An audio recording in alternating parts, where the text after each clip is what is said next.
অবিশ্বাস্য, ভাবতেই যেন গা শিউরে উঠছে। জীবন্ত মানুষের শরীরে অসংখ্য সূচ বা সিরিঞ্জ, গোটা শরীরের মধ্যে যেন কিলবিল করছে সূচগুলি। মানব শরীরে এই সূচকাণ্ড নিয়ে রীতিমতন আতঙ্কিত পাড়া প্রতিবেশীরা। অলৌকিক না কালা জাদু, না চিকিৎসা বিজ্ঞানের কোনো অংশ? যুবকের বাড়িতে মেডিকেল টিম পাঠানো হচ্ছে, তারপর বিষয়টি স্পষ্ট হবে, দাবি জেলা স্বাস্থ্য দপ্তরের। কালা জাদু বলে কিছু হয় না, আমরাও বিষয়টি খতিয়ে দেখছি, দাবি বিজ্ঞান মঞ্চের। মালদার কালিয়াচকের সুলতানগঞ্জের মধ্যপাড়া এলাকার বাসিন্দা মূকবধির যুবক হায়দার আলী, বয়স 27। ওই যুবকের স্ত্রী নাসিমা খাতুনের বক্তব্য, কয়েক মাস আগে মুর্শিদাবাদের শামশেরগঞ্জের একটি নার্সিংহোমে পেট থেকে অপারেশন করে 2 দফায় মোট 37টি সূচ স্বামীর শরীর থেকে বেরিয়েছিল। সেই সূচ চিকিৎসকেরা আমাদেরকে দেখিয়েছেন। এখনো পর্যন্ত বাড়ির ঘটিবাটি বিক্রি করে চিকিৎসা করিয়েছি, আর সম্ভব হচ্ছে না। পরিবার নিঃস্ব হয়ে গিয়েছে। কিভাবে স্বামীর শরীরে সূচ তৈরি হচ্ছে জানি না। আমাদের মনে হচ্ছে কালা জাদু করেই স্বামীকে কেউ সূচ ঢুকিয়ে দিচ্ছে শরীরে। এই অবস্থায় প্রশাসনের সহযোগিতা ছাড়া আর কোনো উপায় নেই। আপনারা যে সুচগুলো ঢুকিয়ে আছে, সুচগুলো কেমন করে ঢুকছে বুঝতে পারি না, আর বলছে কি কালা জাদু আছে কথা। আবার আমি নিয়ে গেল অপারেশন করতে, তো খরচ খুবই লাগছে। আমি মেঙে চেঙে নিয়ে যেয়ে দেখিয়ে এলু, আবার ফের অন্য ডাক্তারকে গিয়ে নিয়ে যায়, বলছে কি 28টা বের করে দিলাম। ডাক্তার বলছে কালা জাদু করে আছে, আর আমরা পারবো না। প্রথমে কতটা বের করেছেন? প্রথমে 9টা বেরিয়েছে। কোথা থেকে? ওই যে পেটের থেকে, পেটের লারির ভিতরে ছিল। তারপরে তানি ওই ডাক্তার বলছে কি আর আমি করবো না, বাড়িতে সিসি ক্যামেরা লাগা। তো আমি কইছি ডাক্তারকে, ডাক্তার খাইতে পয়সা পেয়েছি না, সিসি ক্যামেরার পয়সা কোনটা পাবো? তো বলছে কি তোমার মানুষকে এরকম আমি কেটেই চলে যাব। তো কেটে তো আমি গরু বকরি না, তো মরেই যাবে, বাঁচবে না। আর প্রথমে কটা বের করেছে? প্রথমে 9টা করেছি, তারপরে 28টা বের করলে। এই কতগুলো আছে এখন? তো অনেকটা আছে। কিভাবে ঢুকছে শরীরে? কখন ঢুকছে বলছে কি কালা জাদু করা আছে। তো আমি কইছি কালো জাদু সম্ভব? বাপ তো জ্বলে পড়ে গেছে, জ্বলছে, খুব ডকরেছে, ফের কাঁদছে। আমি আর কুণ্ডলে যাবো, ছেড়ে দিয়েছি। টাকা পয়সা আমার কাছে না, আমি কিছু সাহায্য করে দিনু করে ছেড়ে দিয়েছি, আর আমরা পারছি না। কতদিন ধরে এই সমস্যা? এটা 3-4 বছর থেকে। আপনার নাম? আপনার নাম? আমার নাম নাসিমা খাতুন। কি হয় আপনার? বাড়ি এলাম আমার স্বামী। এখন এই বিষয়টা প্রাথমিকভাবে জানলাম, জানার পরে আমাদের যেটা মনে হয় যে ধরুন আজকে বিজ্ঞান মনস্কতা দিবস, সারা দেশ জুড়ে, সারা রাজ্য জুড়ে বিজ্ঞান সংস্কৃতির পক্ষে এবং আপনি যে তথাকথিত কালা জাদু বলছেন তার বিপক্ষে পরিবেশ কর্মী যারা আছে, বিজ্ঞান কর্মী যারা আছে, তারা আজকের দিনটিকে শপথের দিন হিসাবে গ্রহণ করেছে। এমন একটি দিনে এরকম একটি খবর দুর্ভাগ্যজনক নয়। আমাদের মনে হয় যত দ্রুত সম্ভব এই বিষয়টির নিষ্পত্তি হওয়া প্রয়োজন। প্রাথমিকভাবে যা আমাদের আন্ডারস্ট্যান্ডিং, তাতে আমাদের মনে হয়েছে যে পেশেন্ট যার কথা বলছেন, যা ছবি দেখা যাচ্ছে, তাতে পেশেন্ট মানসিক রোগী এবং পেশেন্টের প্রথম যে চিকিৎসা করা দরকার সেটা হচ্ছে তার অস্ত্রোপচার নয়, তার মানসিক চিকিৎসার প্রয়োজন, এবং সেটা কোনো হোমে থেকেই তার চিকিৎসা করার প্রয়োজন আছে। আমাদের মনে হয়েছে হয় পেশেন্ট নিজে অজান্তে, অথবা কেউ আছেন যারা এই ঘটনা পেশেন্টের সাথে ঘটাচ্ছেন এবং এটাকে প্রচারের আলোতে নিয়ে আসতে চাইছেন। আমরা মনে করি না এবং আমরা বিশ্বাসও করি না যে এরকম কোনো অলৌকিক ঘটনা ঘটতে পারে। মানুষের বায়োকেমিস্ট্রি যা বলে, আমাদের জৈব রসায়নের যে পদ্ধতি শরীরে চালু আছে, তার মধ্যে দিয়ে কোনো দিনই লোহা বা লোহাজাত কোনো পদার্থ তৈরি হয় যা মেশিনে, সেরকম কোনো পদার্থ শরীরে তৈরি হওয়া এবং তা প্রকাশিত হওয়া সম্ভব নয়। আপনার নাম পরিচয়? আমি মনোরঞ্জন দাস, পশ্চিমবঙ্গ বিজ্ঞান মঞ্চের জেলা সম্পাদক। চিকিৎসকরা কালা জাদুর কথা বলে না, ওটা বিজ্ঞানের ভাষায় কালা জাদু বলে কিছু হয় না। আমি যেটুকুনি ছবিগুলো দেখেছি তাতে আমার অনেকগুলো কারণে এটা হতে পারে। ছুঁচ কোথাও তৈরি হচ্ছে না, যেগুলো অপারেশন হচ্ছে আরও অজস্র আছে। বেশ কিছু অপারেশন যে মানে ছুঁচ এমন লোকেশানে আছে পেটে, চামড়ার নিচে, যে অতগুলো ইন্ডিভিজুয়ালি ছুঁচ বের করা হয়তো সার্জনদের পক্ষে অসম্ভব হয়ে পড়ছে। সেটা অবশ্যই মালদা মেডিকেল কলেজে যিনি যে শল্য চিকিৎসক তার চিকিৎসা করছেন, উনি অনেক আমার থেকে ভালো বলতে পারবেন। তবে আমার যেটুকুনি ধারণা, আমরা তো টিম পাঠিয়েছি, কালকে ফিজিক্যালি ফিল্ড ভেরিফিকেশান করে কি আছে, কি হয়েছিল ইতিহাস নিয়ে ফিল্ড থেকে আমার কাছে খবর আসবে। আগামী 2-3 দিনের মধ্যে আমি আরও ডিটেলস বলতে পারবো। এমনও হতে পারে কোনো রকম জানা নেই, অনেক সময় ছুঁচ দিয়ে বিভিন্ন রকমের দ্রব্য শরীরে দেওয়া হয় রিপিটেডলি, হয়তো ছুঁচ ভেতরে রয়ে গেছে, ভেঙে গেছে, সেরমভাবে কিছু হয়েছে কি না সেটাও আমাদের তদন্ত করা উচিত। আমি নিশ্চয়ই সাইকোলজিস্ট যিনি আছেন আমাদের সাইকোলজিস্টকেও আমি ওখানে পাঠাবো, তার মেন্টাল স্ট্যাটাসটাও ইনভলভ করা দরকার, কারণ কোনো রকম নেশার কবলে উনি পড়েছিলেন কি না। অনেক সময় ইন্ট্রাভেনাস ড্রাগ ইউজার্স যারা হয় তাদের এরকম ছুঁচ প্রতিদিন 2-3 বার করে ছুঁচ ঢোকাতে হয় শরীরে, সেই ছুঁচ অনেক সময় ভেঙে ভেতরে থেকে যেতে পারে। তো সমস্ত বিষয়গুলো আরেকটুখানি ফিল্ড লেভেলে ডিটেলস এনকোয়ারি হলে তবে আমি আপনাদের সামনে পুরো পিকচারটা বলতে পারবো। হাজা বাবা নার্সিং হোম প্রতিটি মুহূর্তেই আপনার পাশে, যেখানে আধুনিক চিকিৎসা ও আন্তরিক যত্ন মিলেমিশে গড়ে তোলে এক অনন্য চিকিৎসা প্রতিষ্ঠান। খাজা বাবা নার্সিং হোম আপনার আস্থার, নিরাপত্তার এবং সুস্থ জীবনের ঠিকানা। This channel does not promote or encourage any illegal activities. All contents provided by this channel is meant for educational purpose only. গর্ভবতী মহিলা, প্রসূতি এবং 1 বয়স পর্যন্ত শিশুদের বিনামূল্যে দ্রুত চিকিৎসা পরিষেবা প্রদানে বিশেষ উদ্যোগ গ্রহণ করল ইংরেজবাজার পৌরসভা। উদ্যোগের অঙ্গ হিসেবে রাজ্য সরকারের সহায়তায় 8টি 102 অ্যাম্বুলেন্স পরিষেবার সূচনা করা হলো বৃহস্পতিবার। এই উপলক্ষে দিন ইংরেজবাজার পৌরসভা থেকে 8টি 102 অ্যাম্বুলেন্স উদ্বোধনের ছবি নজরে আসে। সবুজ পতাকা নেড়ে 8টি অ্যাম্বুলেন্সের উদ্বোধন করেন ইংরেজবাজার পৌরসভার চেয়ারম্যান কৃষ্ণেন্দু চৌধুরী। এছাড়াও উপস্থিত ছিলেন পৌরসভার vice chairman Sumala Agarwala, councillor Shubhamoy Basu, Sanjay দে, অশোক সাহা, প্রসেনজিৎ ঘোষ সহ অন্যান্যরা। অ্যাম্বুলেন্স পরিষেবার উদ্বোধনের পর পৌরসভার চেয়ারম্যান কৃষ্ণেন্দু চৌধুরী জানান, মুখ্যমন্ত্রী মমতা বন্দ্যোপাধ্যায় সাধারণ মানুষের জন্য অ্যাম্বুলেন্স পরিষেবাকে আরও সহজলভ্য করে তুলেছেন, যার অঙ্গ হিসেবে আজ 8টি 102 অ্যাম্বুলেন্স পরিষেবার সূচনা করলেন। এই অ্যাম্বুলেন্সগুলি মালদা মেডিকেল কলেজ হাসপাতালে থাকবে।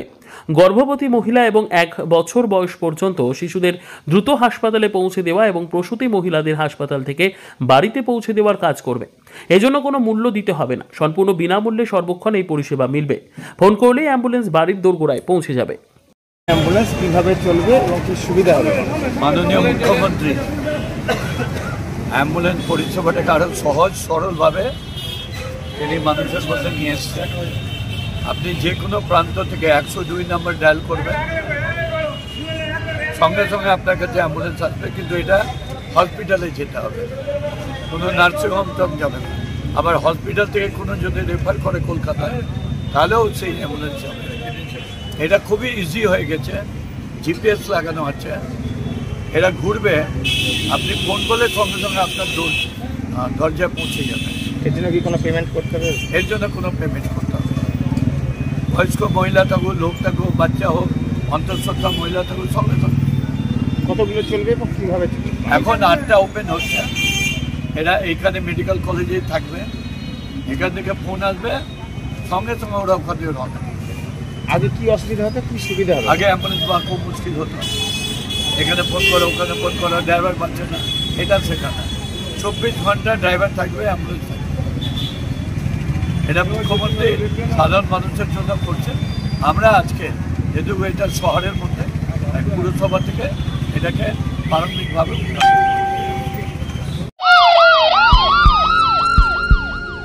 হাজা বাবা নার্সিং হোম প্রতিটি মুহূর্তেই আপনার পাশে, যেখানে আধুনিক চিকিৎসা ও আন্তরিক যত্ন মিলেমিশে গড়ে তোলে এক অনন্য চিকিৎসা প্রতিষ্ঠান। খাজা বাবা নার্সিং হোম আপনার আস্থার, নিরাপত্তার এবং সুস্থ জীবনের ঠিকানা। This channel does not promote or encourage any illegal activities. All contents provided by this channel is meant for educational purpose only. অগ্নিমূল্য সবজি বাজার, প্রায় প্রতিদিন বৃদ্ধি পাচ্ছে সবজির দাম। বাজারে গিয়ে হাত পুড়ছে আমজনতার। মালদা শহরের রথবাড়ি দৈনিক বাজার থেকে মকদমপুর বা ঝলঝুলিয়া বাজার, সমস্ত বাজারে একই চিত্র। বিক্রেতাদের দাবি, অতিবৃষ্টির জেরে এবারে সবজি চাষে কোপ পড়েছে। তাছাড়া অধিকাংশ সবজি বাইরে থেকে আমদানি হচ্ছে, ফলে স্বাভাবিকভাবেই দাম বাড়ছে।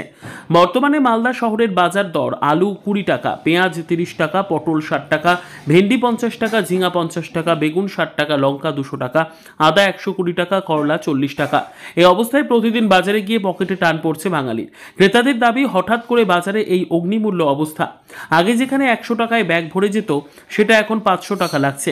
এই বিষয়ে বিক্রেতাদের দাবি, গত কয়েকদিনের বৃষ্টিতে একাধিক জায়গায় জেলার বন্যা পরিস্থিতি হয়েছে। সেই সঙ্গে অনেক সবজি বাইরে থেকে আমদানি হয়।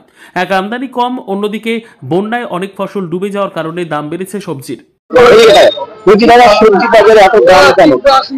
সবজি বাজারে সবজি আমদানি কম হয়েছে, বন্যাতে সব জমি জায়গা সব ডুবে গেছে, তাই জন্য দামটা বেশি। টমেটো 70 টাকা কিলো, লঙ্কা 110, 100 টাকা কিলো। দাম বেশি, যে কম নিচ্ছে, 100 গ্রাম নিচ্ছে লঙ্কা 250 নিচ্ছে, 200 নিচ্ছে, এটাই 1-2 সপ্তাহ ধরে চলছে। 40 টাকার নিচে কিছু নাই, 40, 50, 60 মানে হরেক মালের মতন হয়ে গিয়েছে। কিছু কিছু জিনিস আছে যেগুলো 30 টাকা পাওয়া যাচ্ছে, ওইগুলো, বাকি সব 40, 50, 60। হয়তো বর্ষার জন্য হতে পারে এটা, কারণ চারিদিকে বন্যা টন্যা হয়েছে, মানে চাষিরা হয়তো চাষ করতে পারছে না, বা যে চাষ করার পরে যে জিনিসগুলো, সেগুলো ফসল অতিবৃষ্টির জন্য সেটা নষ্ট হয়ে গিয়ে থাকতে পারে।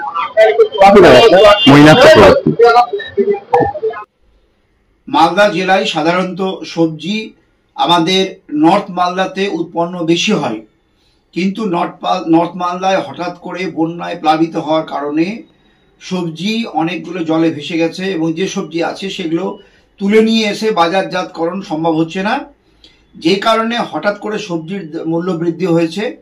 আমরা চেষ্টা করছি যে আমাদের জেলাতে সবজি সরবরাহ রাখতে, বাইরে থেকে সবজি আমদানি কি করে করা যায় সেদিকে আমরা লক্ষ্য রাখছি, এবং এই প্লাবন অবস্থায়, বন্যা ক্ষতিগ্রস্ত অবস্থায় সারা জেলাব্যাপী যেন সবজির আকাল না হয় সে ব্যাপারে আমরা উদ্যোগ গ্রহণ করেছি। তবে একমাত্র বন্যার কারণেই সবজির দাম কিছুটা হলেও বৃদ্ধি হয়েছে। তো আমরা চেষ্টা করছি যে আমরা বিভিন্ন জায়গা থেকে, বিভিন্ন অন্য রাজ্য থেকেও আমরা সবজি, বিভিন্ন রকম সবজি নিয়ে এসে বাজারজাতকরণের জন্য।